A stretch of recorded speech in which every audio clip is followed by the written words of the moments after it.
Okay, so now for part 2, we're going to do that with a minus b squared and a minus b to the third.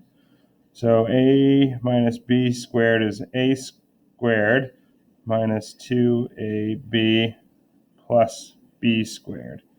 And if we multiply that by a minus b, we're going to get a minus b to the third. So when we do that, we get a to the third minus 3a squared b plus 3a b squared minus b to the third. Now we're going to factor some of these expressions, and we have x squared plus 2x plus 1. I can see pretty quickly that that's going to be x plus 1 squared, or x plus 1 times x plus 1. And the second one is basically that same pattern going on, but I see that it is x squared minus 1 times x squared minus 1.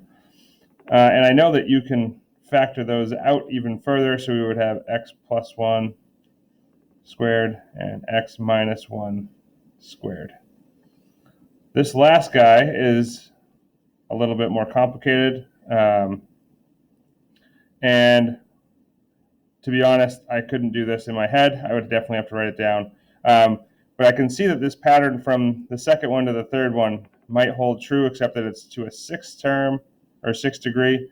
So, and I actually checked this using some synthetic division and other methods, but it turns out that it is x plus 1 to the third times x minus 1 to the third. In this next part, C, we're going to expand this, and this is going to end up in a difference of squares. So we're going to have a squared minus b squared. I like those easy ones. And so now using this, we're going to expand this expression, a minus b minus c times a plus b plus c, without writing any extra work. So hopefully I can make it all the way through this without screwing it up too badly. Yeah, I know there's going to be an a squared. There's going to be an ab, I see. There's also going to be a negative ab, so I'm going to just not write that. And then there's going to be an ac, and then there's going to be a negative ac right there, so I'm not going to write that down.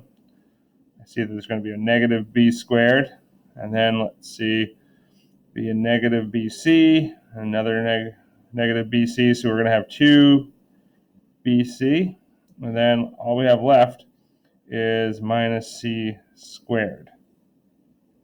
So that's that one.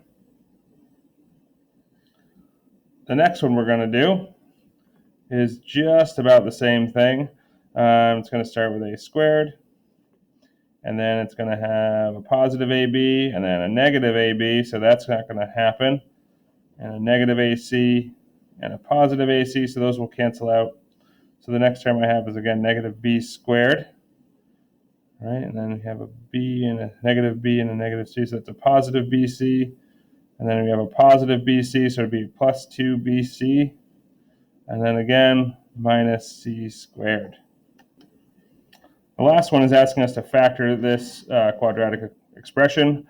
So we have 3x squared plus 2x minus 1. And we're going to have to find, the product of two binomials. Let's see what we got. So it's going to be a 3 and a 1. It's going to be a 3x and an x, and it's going to be a 1 and a 1. Let's see. So we know that this is a positive, so this will be plus 1, and that'll be minus 1. And if I factor that actually seems to check out pretty good. Voila, all in my head.